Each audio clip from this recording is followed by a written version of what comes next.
pada kasus yang paling viral itu tentang 8 tahun yang lalu itu kasus Vina yang belum. Kalau menurut saya ya kita harus melihat lebih jeli lagi. Kalau saya kira langsung menyasar ke Pancasila kok rasanya terlalu apa ya? Terlalu terburu-buru lah.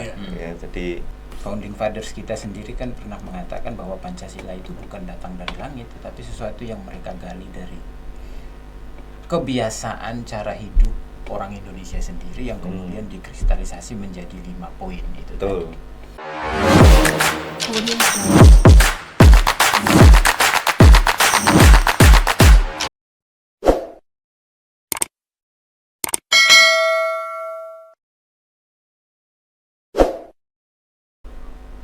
Hai guys, kembali lagi di Benang Merah TV. Dan pada kesempatan yang sangat bahagia ini kita akan membahas tentang Pancasila. Jadi kemarin kita sempat menyinggung beberapa fenomena yang terjadi di Indonesia. Itu menurut Setara Institute itu pada tahun 2007 sampai 2022 itu terdapat 573 kasus gangguan terhadap tempat ibadat dan peribadatan di Indonesia. Dalam beberapa bulan terakhir juga itu terjadi beberapa kasus yang sama seperti yang terjadi di Universitas Pamualangan di Tangerang, itu pembubaran doa rosario, dan kemudian 2 hari setelah itu terjadi pembubaran ibadat di GBI di Gresik. Nah, itu hal-hal yang terjadi, fenomena-fenomena yang terjadi berkaitan dengan intoleransi agama di Indonesia, dan beberapa kasus yang kemudian yang sangat fenomenal terkait dengan krisis hak asasi manusia di Indonesia, terutama tentang karena mulai dari kasus Sambo sampai KKB dan TNI Polri yang mengorbankan, yang makan korban banyak di Papua, sampai pada kasus yang paling viral itu tentang 8 tahun yang lalu itu kasus Vina yang belum kelar sampai hari ini. Oleh karena itu alangkah bahagianya ketika pada kesempatan ini kita akan membahas itu lebih rinci bersama saya Oswald dan Saya Stanley. Selamat datang di rumah.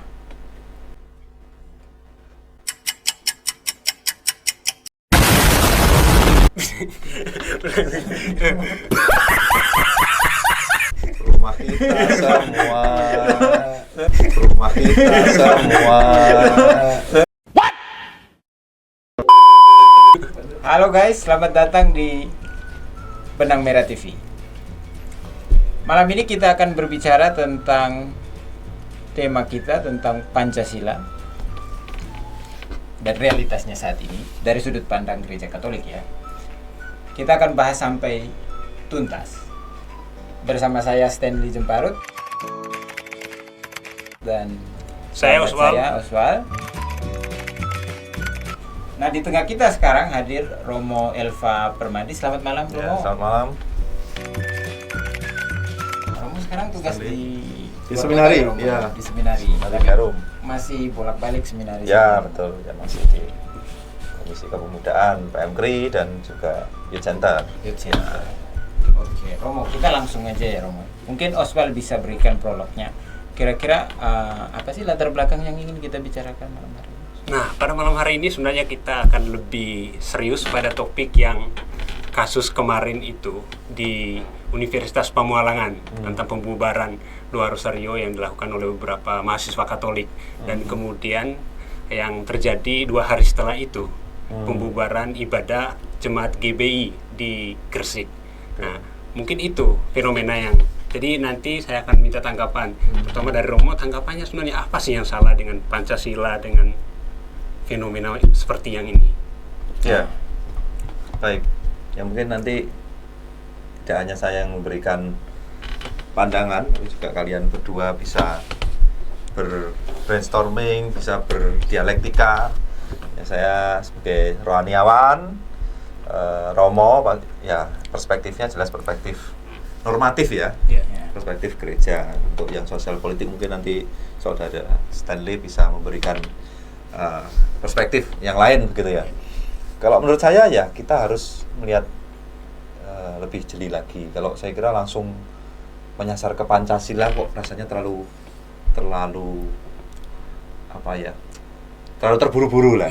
Ya, jadi ya oke, baik bahwa ini adalah kejadian intoleransi dan ini bertentangan dengan Pancasila, tapi pertama kita jangan langsung menyimpulkan bahwa dari dua peristiwa itu ada sesuatu yang tidak sesuai dengan Pancasila. Jangan terburu-buru, jangan terburu-buru. Kita lihat kasus per kasus ya, jangan-jangan itu framing atau penggiringan atau opini ya kelompok tertentu yang tidak tanggung jawab ya. Mungkin saja itu tidak terkait sama sekali soal agama misalnya, itu suatu kelompok mungkin mereka tidak izin atau mungkin terlalu keras atau mungkin ada sesuatu seperti yang pembubaran Rosario itu. Iya, pembubaran Rosario. Ya, ada versi yang lain yang saya dengar katanya tidak terkait soal itu sebenarnya gitu loh, hanya soal bagaimana mereka kurang berelasi dengan lingkungannya sehingga ada kesalahpahaman begitu ya. Itu tolong dilihat ya. Tapi kalau memang setelah diamati, diselidiki dan itu memang terkait, memang bisa disimpulkan itu intoleransi, ya jelas ya itu tidak sesuai dengan ideologi kita, dasar negara kita, Grundnorm ya. Grundnorm itu ya cara pandang kita, visi kita, Pancasila yang jelas. Sila pertama kan, pertama itu menjamin, menghargai kebebasan beragama kan, itu itu dulu ya dari saya. Romo, Pancasila ini kan salah satu ideologi dari sekian banyak ya ideologi di dunia ini. Ada kapitalisme, ada komunisme, macam-macam. Iya. Sejak awal itu sebenarnya Gereja Katolik itu memposisikan dirinya di tengah ideologi-ideologi itu seperti apa, Romo? Ya, kalau kita melihat sejarah ya, bagaimana akhirnya dirumuskan Pancasila, kita kenal sosok-sosok seperti pahlawan kita, uskup kita yang Sugio Pranoto, lalu ada juga Monsinyur siapa yang Monsinyur Soeharjo, Kardinal Soeharjo juga pernah memberikan pandangan, lalu ada Fran Manyi Suseno ya, mereka juga banyak bicara soal Pancasila ya. Itu diawali dengan semangat ajaran sosial gereja di Rerum Novarum itu ya, bahwa gereja itu melihat ada kelemahan di dalam sistem kapitalisme, juga kelemahan di sistem komunisme. Maka Pancasila itu menjadi ya katakanlah yang moderat lah, yang menengahi, yang ya, saya kira di situ ya kita bisa melihat dalam sejarah Indonesia, sejarah Pancasila itu tidak, gereja Katolik juga punya peran penting di situ. Ya, sehingga di satu sisi tapi tetap ya gereja Katolik itu tidak setuju dengan Nasakom. Masih ingat Pak Karno ya. Dan itu Monsinyur Dibio itu secara tertulis pernah menyurati Pak Karno ketika Nasakom, karena jika itu sampai dilakukan itu menggerogoti Pancasila itu sendiri ya. Karena komunisme kita tahu ya seperti apa. Jadi memang dari awal ya gereja Katolik melihat nilai-nilai di dalam Pancasila itu moderat lah, seperti yang dikatakan Santo Agustinus itu virtus stat in medio. Jadi kebijaksanaan itu ada di tengah-tengah gitu. Virtus stat in medio. Ini harus dihafal. Gitu ya, dari perspektif gereja. Ya mungkin Stanley bisa ngasih juga, kan kamu pengamat politik ya, bisa sering perspektif ya. Sering terjun lapangan. Gimana kamu melihat itu? Saya juga bingung ya Romo ya, karena Founding Fathers kita sendiri kan pernah mengatakan bahwa Pancasila itu bukan datang dari langit, tetapi sesuatu yang mereka gali dari kebiasaan cara hidup orang Indonesia sendiri yang kemudian dikristalisasi menjadi 5 poin itu tadi. Nah, pernyataan itu kemudian diperkuat oleh seorang filsuf Katolik, Profesor Diryakara kalau tidak salah, yang memang mengatakan bahwa ya memang betul bahwa Pancasila itu adalah way of life-nya orang Indonesia. Namun dalam realitas, nah itu yang sering terjadi bahwa kasus-kasus intoleransi dan ketidakadilan, korupsi dan lain-lain itu memang ini menarik bahwa para pendiri bangsa kita ini kan hanya meletakkan dasarnya. Tetapi perjuangan untuk mencapai bangsa yang kemudian diidam-idamkan itu adalah perjuangan kita bersama yang saya pikir memang tidak akan lama ya selesainya. Itu yang pertama. Yang kedua ini menarik Romo. Tadi Romo katakan bahwa dulu sebenarnya gereja itu tidak setuju sama Presiden Soekarno soal Nasakom itu. Bahwa berarti gereja Katolik pernah dalam posisi tegas mengatakan bahwa Pancasila itu ya harga mati, bukan komunisme gitu kan. Karena mungkin gereja sadar bahwa komunisme itu, apalagi dulu tidak percaya Tuhan ya, repot ya. Dalam komunisme itu kan menafikan kodrat manusia. Ya, dianggap semua sama, ya, sama rata, sama rasa ya. Itu padahal secara natural kita tahu ya, kita lahir itu dengan bakat, kemampuan, talenta yang berbeda. Ya kan? Dan itu mau disamaratakan oleh komunisme, dan itu ya jelas tidak bisa ya kan. Bagaimana dunia ini bisa bertumbuh berkembang mencapai bonum comune, mencapai keadilan sosial jika katakanlah ya kita semua disuruh jadi petani misalnya, semua jadi petani, tidak ada yang jadi ya repot, hancur kan. Seperti kita tahu peristiwa di Kamboja itu ya, Khmer Merah ya, Pol Pot ya, masih ingat kan, apa yang ultra agraris kan, dia semua harus turun ke sawah ya, jadinya hancur-hancuran. Tapi ya betul ya, tadi poinnya yang dikatakan Stanley, itulah kenapa betul ya, tadi pendahulu kita sudah meletakkan dasar. Itulah kenapa Romo Fran Manis itu pernah sering mengatakan soal pentingnya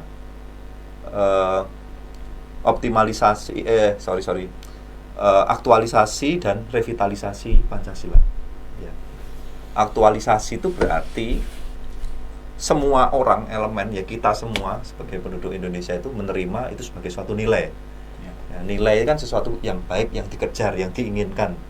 Ya, apakah itu sudah diinginkan oleh seluruh warga rakyat Indonesia? Nah, itu yang pertama ya, soal apa yang namanya aktualisasi ya. Jadi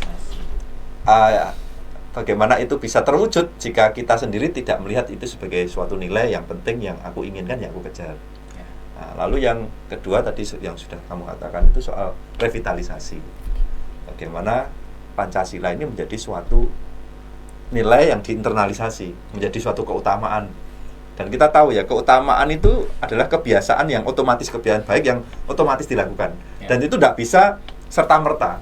Ya, tidak hanya berwacana atau orang hanya diberi wawasan Pancasila, enggak ya, tapi bagaimana dia dilatih sejak kecil ya, seperti kalau kita itu latihan bangun pagi sampai jadi otomatis, walaupun kita begadang sampai jam 2, jam 3, tapi karena otomatis jam 5 setiap hari bangun pagi ya, dia akan bangun pagi ya. Kalau setiap orang setiap hari berlatih jujur, menghargai perbedaan, tiap hari dilatih, maka itu akan internasional ya. Jadi memang ya itu tadi ya, pertanyaannya apakah aktualisasi dan revitalisasi itu sudah sungguh dilakukan ya, Pancasila. Nah, itu soal aktualisasi dan internalisasi tadi. Nah, kasus ini kan semacam sudah terulang kali dari beberapa kasus, banyak kasus sebelumnya, sehingga kemudian kan menimbulkan sebuah pertanyaan. Apakah memang proses sosialisasi kepancasilaan itu berkurang, ataukah memang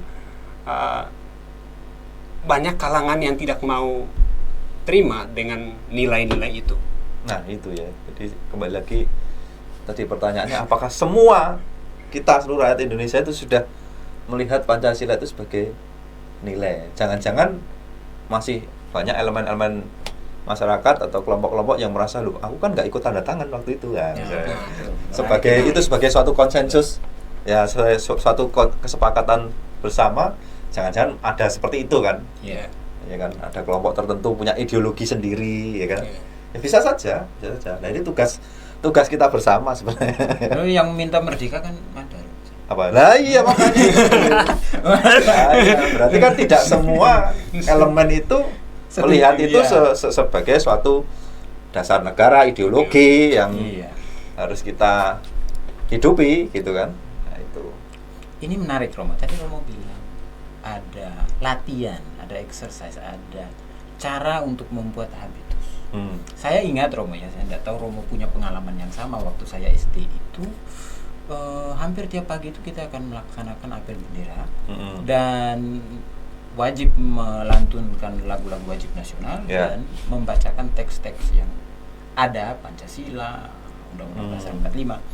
Awalnya kan kita tidak mengerti ya untuk apa semua hal-hal seperti ini karena masih kecil. Kemudian dilatih untuk ikut apel di kecamatan, jalan kaki, bawa beras, kerjasama, gotong royong, tapi tidak sampai pada tataran yang sangat reflektif gitu loh. Mungkin sekarang baru sadar bahwa oh ternyata ini latihan untuk bertemu orang lain di kecamatan, kan bukan desanya kita, jadi ketemu orang yang berbeda. Dan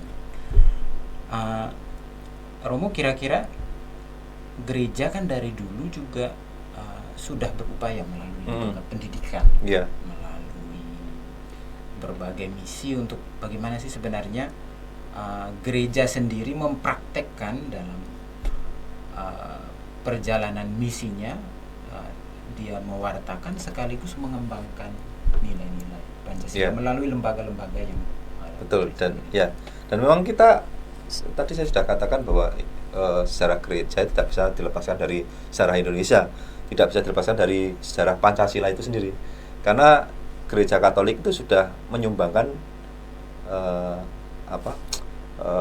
hal yang sumbangan yang konkret dan juga yang ideologis ya. Kalau ideologis itu tadi ya, bagaimana akhirnya Pancasila dirumuskan. Kita tahu Bung Karno itu bisa mendapat insight merumuskan Pancasila ketika berada di seminari ND, dan dia membaca ajaran sosial gereja. Rerum Novarum itu sudah ada sebelum itu berarti. Betul ya. Rerum Novarum itu tahun 1800-an. Wah, ini 1000. Berarti iya ya. Berarti Insinyur Soekarno dulu pernah membaca Rerum Novarum. Iya, kan di perpustakaan seminari itu kan. Jadi kan gereja sudah menyumbang sesuatu yang abstrak, yang ideologis, tapi juga gereja dalam sejarahnya menyumbangkan sesuatu yang konkret. Dirikan sekolah, betul, iya kan, betul. Rumah sakit, rumah sakit. Ya. Dan sekolah Katolik terkenal kan kedisiplinan dan sebagainya, inklusivitas, keterbukaan, ya kan. Gereja Katolik kan menerima tidak hanya Katolik saja, betul. Dan di situ suatu miniatur bermasyarakat berpancasila, saya kira sekolah Katolik itu. Jadi sebenarnya gereja itu sangat terbuka ya Romo ya terhadap ideologi Pancasila, dan nggak mungkin lah mendirikan khilafah kekatolikan gitu ya. Tidak hanya mendukung Roma. Nilai-nilai Pancasila itu selaras selaras dengan ideologi. Kekatolikan, nilai-nilai Kristiani itu selaras ya. Ketuhanan yang Maha Esa jelas ya. Kemanusiaan yang adil dan beradab jelas ya. Sama ada kan di ASG ada kan. Kemanusiaan itu ya, manusia itu martabat manusia dijunjung tinggi. Lalu yang ketiga persatuan ya, persatuan Indonesia, bahwa manusia itu punya hak ya untuk bersatu, berkumpul. Lalu yang keempat demokrasi, jelas ya kan. Lalu yang kelima bonum comune, keadilan sosial. Nah, itu kan semua lima itu kan bagi kita yang sudah belajar Rerum Novarum itu kan nilai-nilai yang sudah sering kita dengar maksudnya gitu. Betul. Ya artinya itu tadi sekali lagi gereja itu menginspirasi, selaras, lalu juga berusaha untuk mewujudkan Pancasila itu di dalam sejarah. Oke. Soal baca Rerum Novarum? Pernah baca. Tapi Rerum Novarum itu gereja mengkritik kapitalisme dan juga mengkritik komunisme. Jadi kapitalisme itu akhirnya ada alienasi kerja itu loh, ya kan. Jadi orang itu diperbudak, ya, orang itu dijauhkan, diasingkan dari hasil kerjanya, ya kan. Kan harusnya kalau kita bekerja itu kan menikmati hasilnya. Iya. Tetapi dia bekerja, hasilnya yang menikmati adalah para kapitalis. Ya, itu yang dikritik oleh gereja. Maka gereja menyerukan nilai martabat manusia. Ya, para buruh itu, jadi majikan itu harus melihat buruh itu tidak dieksploitasi, tapi juga harus dihargai martabatnya, sehingga membuat sistem regulasi serikat buruh ya untuk memanusiakan manusia-manusia itu. Kalau komunisme jelas itu tadi ya, di komunisme itu semua orang disamaratakan. Nah, itu kan sudah sesuatu yang utopis ya, sesuatu yang nggak mungkin kita yang kembar aja loh. Berat, Romo. Yang kembar aja loh, yang bayi kembar lahir aja itu juga berbeda. Ya walaupun kembar identik, tetap satunya bisa musik, satunya bisa olahraga, ya kan? Beda, kita berbeda. Gitu. Punya talenta yang berbeda, nggak bisa. Masa makan sama-sama satu piring, saya dan Oswald, wah. Sepiring berdua. Nggak bisa, Romo. Nah, Romo, begini Romo. Saya itu sebenarnya punya kecurigaan bicara soal intoleransi, kekerasan, pemboman, persekusi terhadap agama lain. Itu kok banyaknya tumbuh di masyarakat urban. Nah, Romo ini kan pernah praktek lah, lama lah di Kalimantan ya Romo ya, 3-4 tahun mungkin. Kira-kira selama Romo di sana itu Romo berada di dalam masyarakat yang tradisional, semi tradisional, konsep mereka tentang toleransi, tentang persatuan itu seperti apa, Romo? Ya, saya 1 tahunan di daerah Kalimantan Utara di Tanjung Selor. Saya di situ bertemu dengan masyarakat Dayak Kenya, terus ada Dayak apa ya, lupa saya namanya. Jadi itu kayak subsuku begitu. Ya di sana jauh sebelum Pancasila dirumuskan, mereka sudah punya bibit-bibit nilai kepancasilaan. Ya seperti menghargai makhluk hidup, manusia. Di sana itu semua orang yang datang ke rumahnya mereka kasih makan. Ya jangankan manusia, anjing pun kami kasih makan, apalagi manusia ya. Jadi artinya mereka begitu tinggi menghargai manusia. Lalu juga mereka ada konsep yang namanya gotong royong. Itu saya kira juga bukan hanya Dayak ya. Jauh sebelum Indonesia itu menjadi nation state seperti sekarang, masih kerajaan-kerajaan itu gotong royong, lalu musyawarah itu sudah ada, dan itu saya rasakan ketika di sana. Oke, berarti kalau misalnya lihat dari cerita itu tadi bahwa masyarakat tradisional kita sebenarnya sudah jauh itu memahami Pancasila, bahkan dari Pancasila ya sebelum lahirnya Pancasila. Itu sudah seperti yang dikatakan Stanley tadi, sudah menjadi way of life-nya mereka. Iya. Nah, kemudian kan yang terjadinya beberapa kasus itu yang terjadi dalam belakangan ini kan itu sering terjadi di kota-kota besar, Jakarta, Surabaya.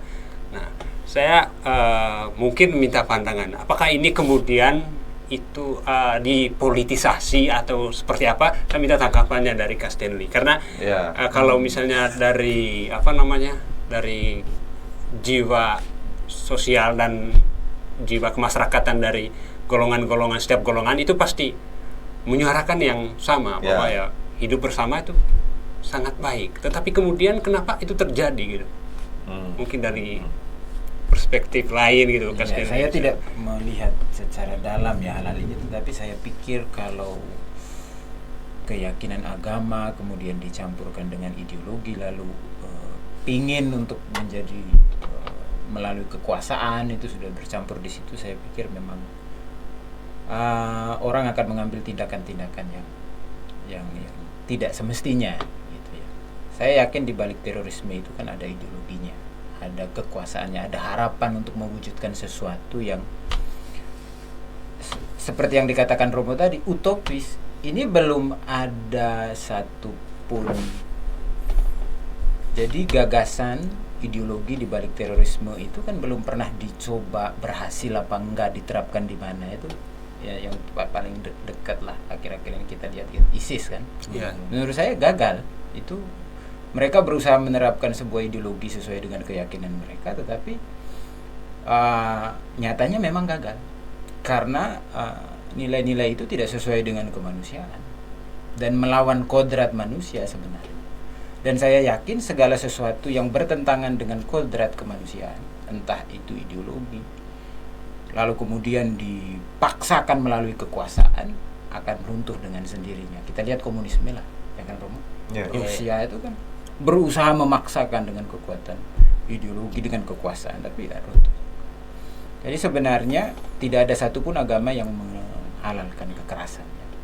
Tetapi ketika orang sudah menafsirkan itu, apalagi kemudian dicampur dengan politik dan kekuasaan, nah ini agak berat. Itu konsekuensinya bisa parah ya, seperti yang terjadi belakangan ini. Itu pertama. Lalu yang kedua, sebenarnya kalau menurut saya ideologi ini sebagai alat bantu. Sekarang ada loh teman-teman kita yang minta merdeka itu. Walaupun saya juga tidak tahu ya ideologinya apa gitu ya teman-teman. Nah, artinya tantangan bagi kita sebagai generasi muda ke depan tidak mudah untuk mempertahankan persatuan ini. Pilihannya dua, kita mempertahankannya dengan mengkomunikasikan gagasan dan ideologinya, atau mempertahankannya dengan kekuasaannya. Kalau kekuasaan, saya yakin Indonesia akan runtuh. Kalau pakai militer, pakai kekuasaan. Tetapi kalau dengan komunikasi yang baik, mungkin kita punya pengertian yang sama pada titik tertentu dan kita tetap akan bersatu. Itu mungkin ya. Berarti kalau misalnya kasus yang terjadi ini kan kayak semacam ya ada campur tangan politis gitu, campur tangan politis dalam memprovokasi kehidupan bermasyarakat. Lalu kemudian kan ini kan ketimpa berbagai, tadi kan Romo sempat menyinggung soal ya kemungkinan ada golongan tertentu yang tidak menerima nilai itu. Tapi kan kemudian menjadi pertanyaannya adalah bagaimana tanggung jawab kita sebagai orang yang di satu sisi ya bisa dikatakan sebagai mempromosikan bahwa kehidupan Pancasila itu baik, untuk mengakomodir itu. Maksudnya lebih ke hal praktis seperti apa untuk supaya kita istilahnya yang tidak terima ataupun ya kurang sependapat dengan nilai Pancasila itu bisa berkomunikasi. Saya termasuk orang yang beruntung ya Romo. Saya kira Oswald mungkin karena saya diberi kesempatan untuk merantau. Itu, bagi saya itu rahmat tersendiri. Kenapa? Karena dengan keluar dari zona saya secara geografis ya, saya bisa melihat Indonesia itu satu, saya bangga bahwa ternyata saya ini lahir bukan hanya di pulau yang kecil Flores, tetapi di sebuah negara yang sangat besar, yang kaya dengan keanekaragaman sukunya. Dan itu tidak hanya saya baca di buku, saya rasakan langsung lewat perjalanan saya dan melalui ya seperti Romo ketemu orang Kalimantan, saya ketemu teman-teman dari Jawa. Itu pengalaman langsung itu menurut saya sangat menyentuh ya. Lalu apalagi misalnya kita pergi untuk ke situs-situs peninggalan nenek moyang kita. Saya bukan orang Jawa, tetapi ketika saya masuk ke situs-situs orang-orang Mojopahit itu, saya semacam punya kebanggaan bahwa para pendahulu ini memang luar biasa. Jadi bagaimana praktek untuk membuat menerapkan Pancasila? Kita harus yakin dulu bahwa ini adalah ideologi yang memang kita rasakan dan memang cocok sesuai dengan kepribadian bangsa kita. Itu dari saya sih. Nggak tahu kalau Romo mungkin. Ya, maka ya kita tahu ya, kita terdiri dari 1.400-an suku bangsa ya, dengan sekitar 700 sekian bahasa. Ya kan? Kita ini sangat majemuk, kaya, beragam. Dan memang saya kira ya Pancasila ini yang paling pas lah ya, paling mengakomodir dari kemajemukan kita ini, tidak ya menghargai kebebasan, menghargai manusia. Aku sebagai orang Jawa ya bisa mengekspresikan kejawaanku, ya sebagai orang Flores ya kefloresanku di dalam, dan dengan tetap dengan kejawaanku ini aku juga orang Indonesia yang bisa menyumbang sesuatu untuk bangsaku ini gitu kan. Ya memang inilah pentingnya kalau menurut saya ya. Misalnya kasus-kasus radikalisme gitu. Dulu ada anggapan bahwa orang-orang yang fundamentalis itu orang-orang yang tidak berpendidikan ya. Ya memang mayoritas iya, tapi kenyataannya kita lihat beberapa di antara mereka juga ada yang gelarnya doktor, ya kan, orang-orang pandai. Nah, maka kalau menurut saya pendidikan kita itu harus juga memikirkan sisi-sisi humaniora. Pendidikan humaniora itu penting. Ya, misalnya biasa saya pendidikan teknik A misalnya, teknik tertentu. Ya saya di satu sisi saya punya keahlian di teknik itu, tetapi apakah itu nanti akhirnya membuat aku terkotak-kotakkan gitu loh, ya kan? Teknik mesin, ada teknik industri, teknik apa, matematika, fisika. Nah, jadi fokus di situ, tapi ada lepas dari bahwa semua ilmu-ilmu dipelajari itu demi kemanusiaan yang lebih besar itu. Nah, maka saya kira perlu lebih serius lagi di dalam pendidikan kita. Di awal-awal itu kan, awal semester kan pasti ada pendidikan Pancasila ya, selalu ya, dimana-mana Pancasila. Tapi seberapa ditangkap, seberapa dipahami, ya itu yang juga saya kira penting ya, pendidikan budi pekerti itu dihidupkan lagi, humaniora, menghargai manusia. Nah sekarang misalnya kita keilmuan kita itu berhadapan dengan benda mati misalnya itu contohnya, salah satu contoh adalah misalnya teknik mesin ya.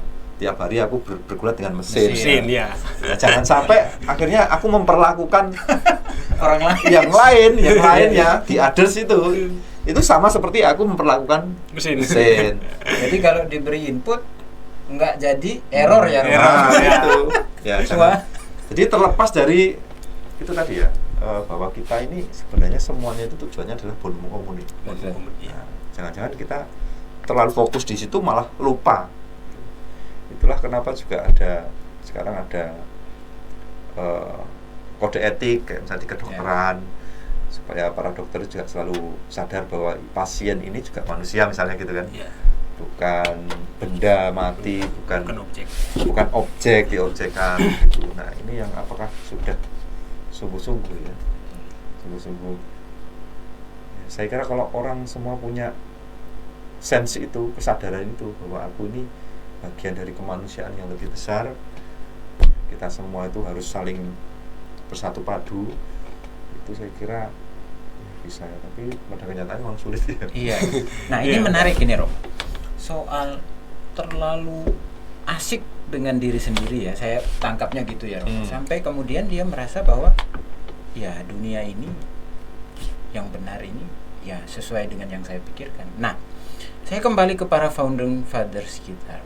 Mereka kan dulu banyak yang dibuang, misalnya dibuang ke Bovendigul, dibuang ke ND, dibuang kemana-mana. Jadi mereka punya pengalaman yang komplit dan dalam dengan rakyat, dengan masyarakat. Kemudian mereka refleksikan pengalaman-pengalaman seperti itu. Nah, bagaimana sih sebenarnya Romo? Ini saran untuk orang muda ini Romo, karena kita ini sedang berhadapan dengan sebuah tantangan baru, bahwa dunia baru, orang asik dengan dirinya sendiri, dengan gamenya, dengan gadgetnya misalnya. Tetapi kalau kita lihat perjumpaan fisik itu apakah bisa tergantikan? Karena kalau lewat gadget juga kita bisa berkomunikasi Romo, tetapi apakah perjumpaan fisik itu bisa menggantikan?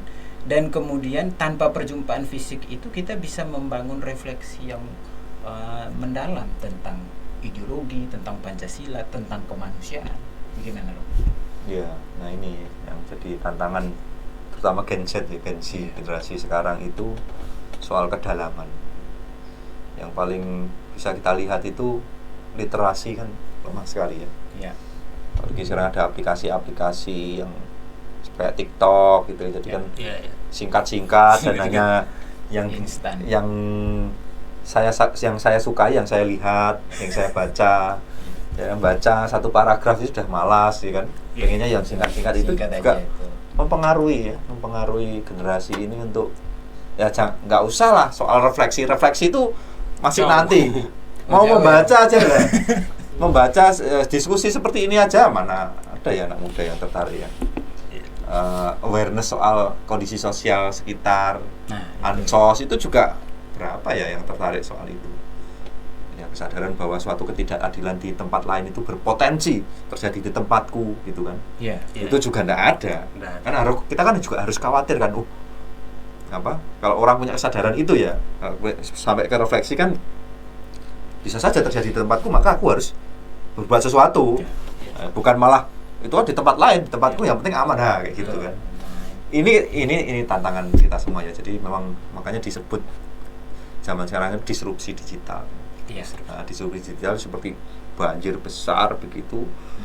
Digitalisasi yang mempengaruhi segala tatanan ya, termasuk juga bagaimana anak muda ini bisa memahami, menghidupi, menginternalisasi Pancasila itu.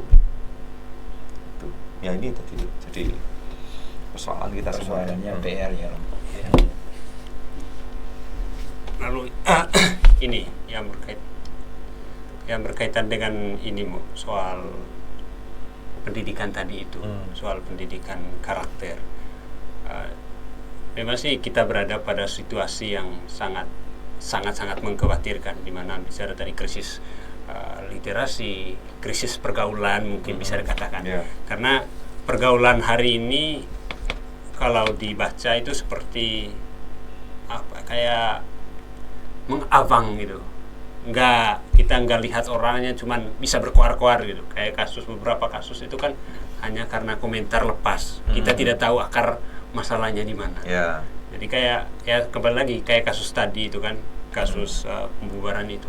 Kan ya hanya orang ambil sepotong. Ini kan kemudian itu akan memicu suatu masalah yang besar.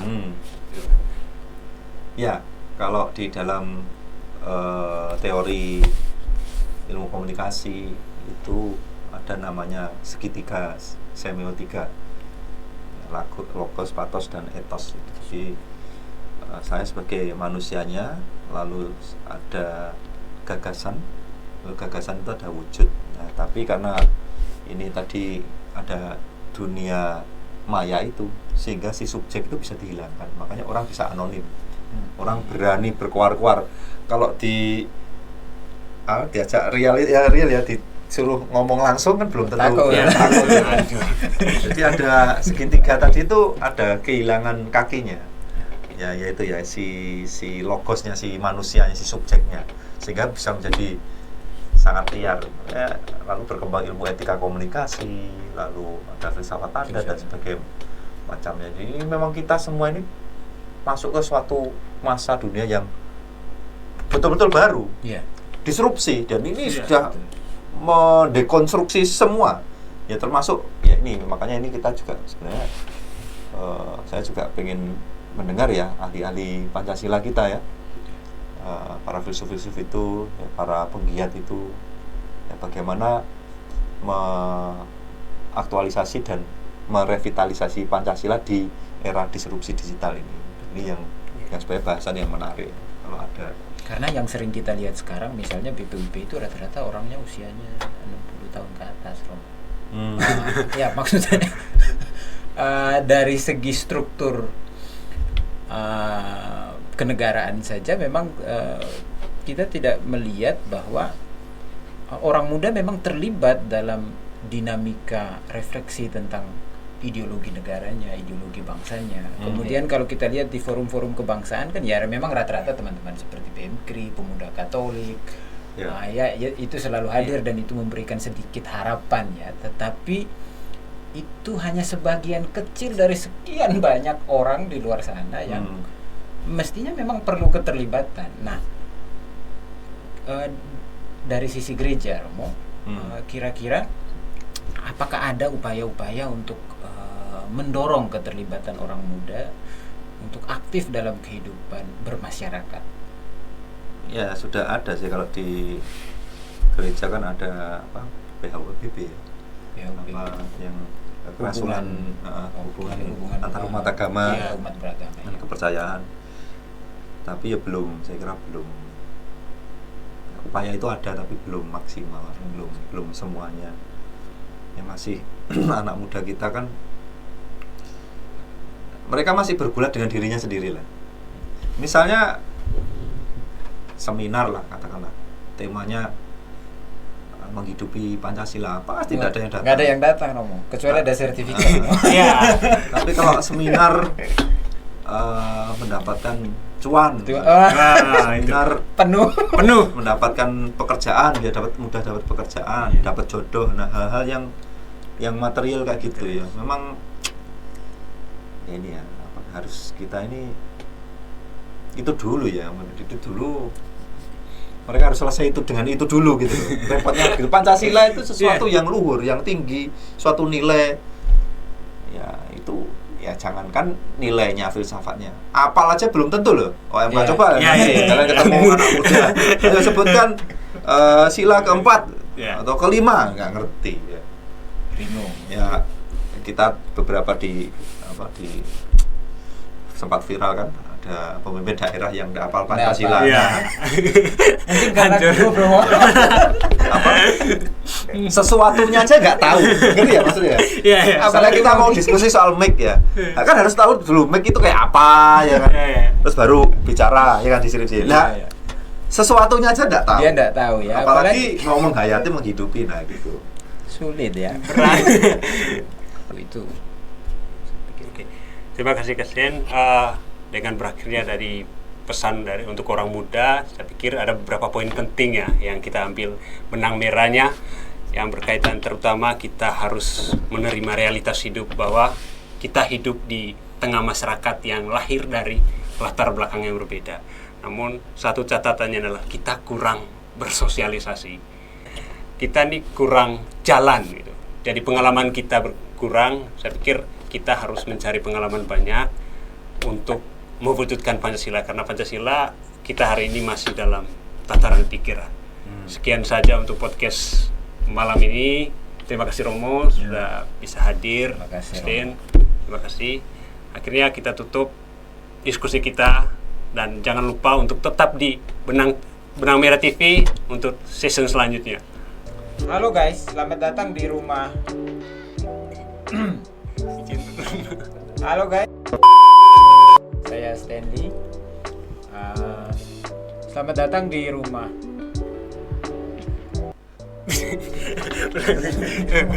Rumah kita semua.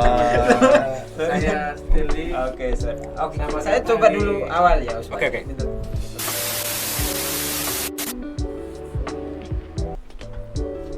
Cek. Udah bisa apa lagi?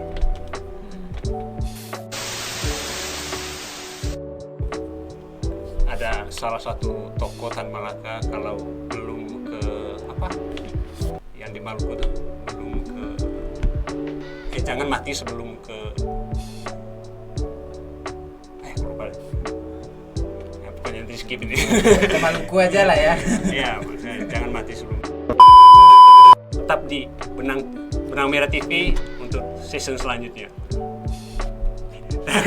Grogi dikit.